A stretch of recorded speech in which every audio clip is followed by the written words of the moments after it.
This is insane, Greg thinks coldly to himself. He is at a level he has never been to before. Actually, it was more like a sub-level. His heart rate was slow, his thoughts are simple, focused, not distracted in the slightest. Think of the child, Greg continually whispers to himself in his mind's voice. It's a calm voice, understanding what he had to do. Greg thought of his own kid. He had a little boy with his now ex-wife. He thought of his son's face, and knew the terror he himself would feel if his own child was in danger. Think of the child. Greg walks with a slow, confident stride. He thumbs the safety switch on the Beretta to off. I don't want to kill anyone, Greg's mind's voice says simply. It's not my place to take a human life, not unless there is no other choice. What if the kid is hurt? What if the bum pulls a gun on him? When will those damn cops get here? Greg pulls open the heavy mess that is his hastily repaired front door. The cold air howls around him in the small front corridor. The flaps of his blue work shirt ruffle in the wind from outside. His skin breaks out in instant goose flesh. However, it is not just the cold that sends chills up his spine and through every appendage in his body. Although he would never mention it to anyone else afterward, he was feeling exhilarated. He was facing danger and death, and he would be ready to meet it head on. His struggle could be over today, if that's how the cards were dealt. He might die, but with that finality, his tedious worries and problems would be over. Mustn't think like that, Greg's inner voice coaches. This is not a suicide mission here, pal. That kid ain't even old enough to have a say in what good or bad was. The gal hadn't had a chance yet. There lay the unfulfilled promise of a human life. Infinite possibilities could await that child. Greg wasn't about to put that precarious existence in danger. He had to be cautious. The crackhead was obviously crazy and didn't care if he lived or died. The moment the baby was mentioned, it gave this scenario a whole new dimension. It gave purpose to his ownership of the gun and the concealed weapons permit he applied for illegally. He had never been one to tout the Second Amendment. However, he knew from hard experience that there were indecent human beings out there. They helped contribute to his lower social standing now, and everything had come to a point. Fate never held much interest to Greg. Until today, he would have said that if fate were true, he was destined for this life of misery and scrounging for money. Greg walks quickly to the corner where the woman described the carjacking and abduction. Greg's sharp green eyes scanned the intersection, looking for some hint at what direction the madman had driven off. He saw a series of dark black skid marks on the ground, obviously where the van peeled out. Greg snapped his neck in the direction the tire marks led. As if on cue, Greg makes eye contact with another man driving a red Ford Tempo. The man is standing outside of his car with one foot trailing onto the floor mat and also one of his long arms holding his driver's side door open. The man's squinty eyes narrow behind his thick glasses, and Greg nods to him. The man nods back and puts his hand to his mouth to shout over the wailing wind, which is battering his thin blue windbreaker suit. "Hey!" the man in glasses calls, waving Greg over. Greg quickly glances both directions before darting into the road without a walk signal. Greg's thick work boots clop on the pavement as he approaches the unknown stranger. Greg quickly motions to his gun. "I have a license for this." "I figured," the man in glasses nods. "Are you looking for that crazy fuck?" Greg nods, his own eyes narrowing as well. "Yeah, he took that lady's kid," Greg informs. The man's mouth drops open. "Oh my God," the man exclaims. We've got to do something. The cops will be a while." Greg points toward the direction he figured the thief went. "Did he go that way? Can you follow him?" Greg asks. The man nods and motions to his passenger seat. "Get in, man." The two men pile into the tiny automobile and tear off after the crackhead. "My name's Robert," the driver introduces himself, extending his hand. "Greg," is the reply, and the two shake hands quickly. "Do you have a phone?" Greg asks, craning his head, trying to see around the congested traffic as they drive. "Yeah, I've got a cell," Robert informs him. "This van has a security kill switch," Greg explains. "Once it's been activated, only the owner can dial in a code to stop it, so the guy couldn't have gotten far." Robert nods and wipes his forehead, which is dripping with sweat. "I was just coming home from the gym," Robert says, motioning to his track outfit. "I was right behind that lady when this psycho yanked her out. He had a gun." "So do I," Greg states, waving his own gun for emphasis. "Maybe we should wait for the cops?" Robert says unsurely. "I think I know who that crackhead is," Greg explains. "By the time the cops get here, he might have taken the baby for hostage. I wouldn't put it past him." Just then, out of the corner of his eye, Greg sees a clogged section of traffic. He arches his neck to peer around Robert and sees the flashing hazards of the van at the head of the crooked line of cars. "There," Greg shouts, pointing with his free hand. Robert proves to have fast reflexes and hurriedly cuts across 2 lanes of traffic to get to the left turning lane. Several cars behind him bray their horns with annoyance, but the two men pay no attention. Robert swoops around the corner in a tightly controlled turn. Greg's searching eyes do not leave the sight of that van. Greg's quick mind scouts possible angles to approach the van unseen. The aqua-green minivan's largest blind spots were, of course, the back window and the rear quarter panel by the side windows. If he could sneak up from the back unseen, he might be able to throw open the sliding door on that side, grab the infant, and run like a bat out of hell. Hopefully this could be done without firing any shots either. It all depended upon him quickly finding that spare magnetic key holder as fast as possible. Greg points to an open space beside the sidewalk lining the length of the city park. Robert immediately swerves over and slips into the spot with graceful driving skills. Greg opens the door to the car, waiting for the automatic seatbelt to drive forward on a rail, clearing his way to get out.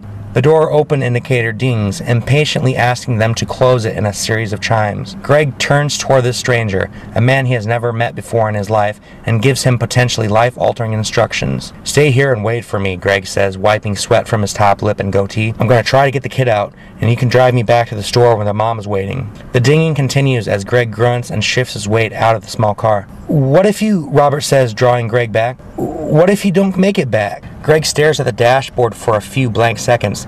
He sees a sun-faded hula girl rocking slightly back and forth with an idiot smile painted on her face.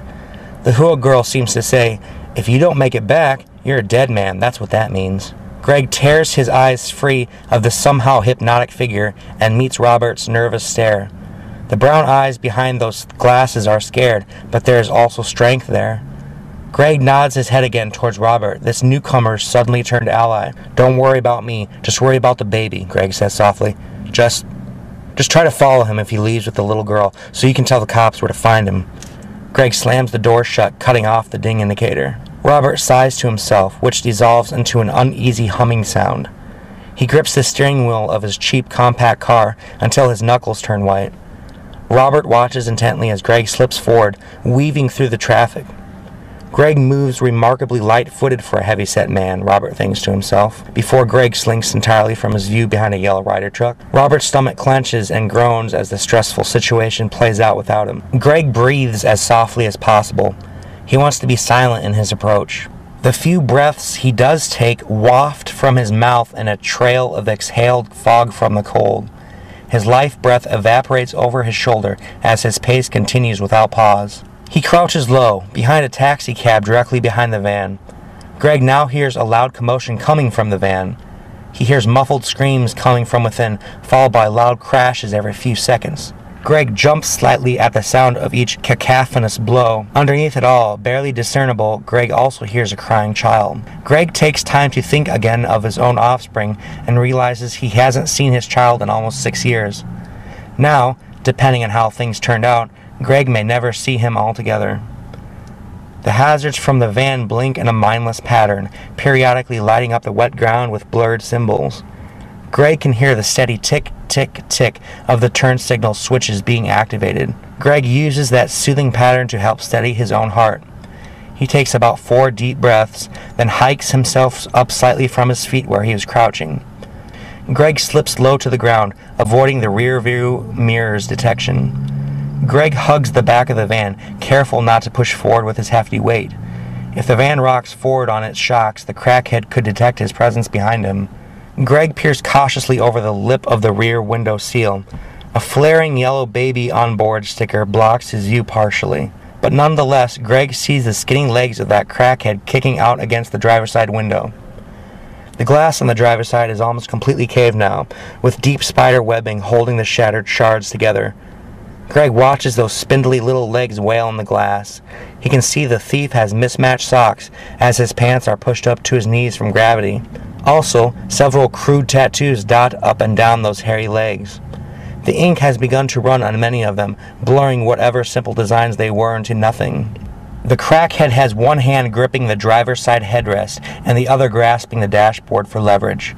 The crackhead's ruffled blonde hair rubs against the seat in his laborious effort. The crackhead looks like a half-breed mix of Caucasian and Latino. Although the crook's face is scrunched up with effort in his attack, Greg would know him from anywhere.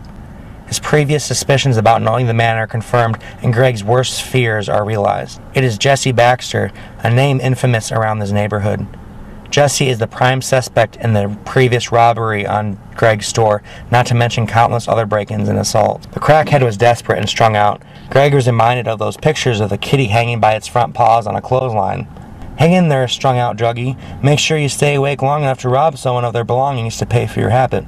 Greg was never one to judge, but operating a business required him to become aware of the realities of street life. This crackhead Jesse was rare. Most homeless people that hung out around Greg's place never really injured anybody. Yes, they would beg and panhandle with their cardboard signs, but that was as far as it got. Very few robberies, very few violent encounters. There were exceptions, usually which would involve Jesse's name, but for the most part the bums minded themselves.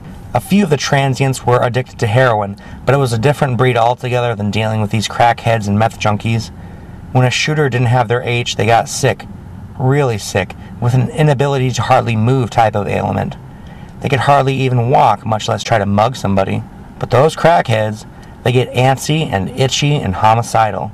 They live for that next fix, whenever and wherever they can get it. That includes robbery and maybe even ransom if Jesse's deranged mind could summon the skills to do it successfully. Or he might just as easily murder the child without a second thought. There had been a series of animal mutilations throughout that area, and Jesse was rumored to be involved in these instances as well. Torturing an animal was not that far from torturing a human when it came down to it, and that's what set Greg into motion. "Shut the fuck up!" Greg hears Jesse shriek from inside the van, and Greg freezes. "I'll fucking put you to sleep, fucking baby!" Jesse screams in frustration. Jesse had obviously been hammering at the window for some time and was finally settling into exhaustion, which held even more terror for Greg's unsure mind. If he gets desperate enough, what steps will he take? Greg glances around his shoulder at the mass of traffic behind him. Some cars were actually beginning to pass around Greg and the stranded van. As the flow of traffic trickled outward, Greg could see many of the drivers giving him a curious stare as they slowly pulled away. Rubberneck drivers to the last, Greg thinks bitterly to himself. They don't want to get involved but are helpless to look away. Greg fumbles underneath the wheel well and for a moment doesn't feel anything. Then, his thick fingers stumble across a small metal box. Bingo. Greg withdraws his hand with the key holder clutched in his fingers. He hurriedly slides the top portion vertically, revealing the gleaming door key. Greg pauses for a moment. The kicking has stopped. Greg feels the front of the van shift and wiggle slightly as Jesse repositions himself. Greg hunches forward on bent legs, looking like some ridiculous crab sculling forward. He peers into the side view mirror, hoping to get a vantage point on what is happening. Through that tiny mirror, Greg sees Jesse has broken through the top portion of the window. Jesse is making his skinny arm through the reinforced safety glass, searching for the lock outside. Greg slips the gun into his waistband and prepares himself. For a moment, Greg sees the one-star logo stamped in the lower bottom of the now shattered window. "I've got to invest in some of that reinforced glass for my store," Greg thinks to himself. After that, the next series of events seem to happen faster than his mind's eye can comprehend. With a speed he hardly knew he possessed, Greg drives the key home into the sliding door and twists. Jesse's head cocks to the side at the sound of the door lock. No longer having the element of surprise, Greg shoots to his feet, at the same time yanking the sliding door with all of his might.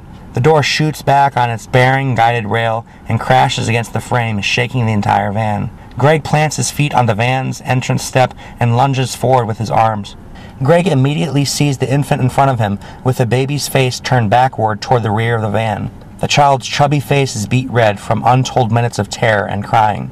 The baby's scrunched eyes turn toward Greg's downturned face and begin dripping fresh tears of fright. Greg sees the child is dressed in a chicken outfit, with googly eyes glued to the child's hat beneath a floppy red rooster comb. A beak rises from the top of the hat, almost like a visor, with the lower beak below the baby's chin. The suit is yellow, complete with feathery wings for baby gloves. Greg frantically hits the red release button in the center of the child's harness. Greg was hardly what one would call a baby seat expert, but he had sold enough in his store to know the gist of how they operated. He was also familiar with the frustrations of stuck locks on these things. To his relief, the bottom strap came free without struggle. With a small amount of force, the remaining straps coming over the child's shoulders came free surprisingly easily. Greg managed to do this in the span of about 5 to 6 seconds. For a moment, he thinks it will be easy. Greg grabs the child underneath the armpits and tugs her free from the seat. Then, Jesse's hand clamps down on Greg's arm. Greg swings his head around and looks into the bloodshot hazel eyes of a psychopath and drug addict. Jesse's mouth is pulling back into a snarl, away from his crooked yellow teeth. Jesse inhales sharply to shout something. The Beretta is still tucked into Greg's waistband, but the safety is off. Greg sucks in his gut and fights the wave of his bulging stomach to tug the gun free. For a split second, Greg utters a prayer that the gun does not shoot suddenly and blow one or both of his balls off.